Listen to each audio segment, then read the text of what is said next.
Hello guys, আসসালামু আলাইকুম। তো আপনারা সবাই কেমন আছেন? তো আমি তো বেশি ভালো নাই, আপনাদের খালুর জ্বালায়।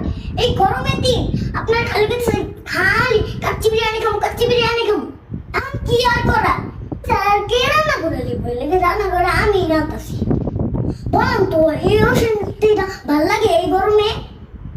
সময় নাই, গরমই নাই, কাচ্চি খাই ভাই। আপনাদের খালু যে কি একটা পাগল, এই পাগলটা নিয়ে আমি একটু যন্ত্রণায় আছি। তো যাই হোক, অনেক কথা বললাম। তো এখন কাচ্চির মধ্যে কি কি নিয়ে আছে আপনাদেরকে এখন দেখাই। এই ক্যামেরাটা সামনে আন। এই যে এটাও বাসমতি চাল সিদ্ধ করে নিয়েছি। আর এই যে দেখেন, আলুটা ভেজে নিয়েছি।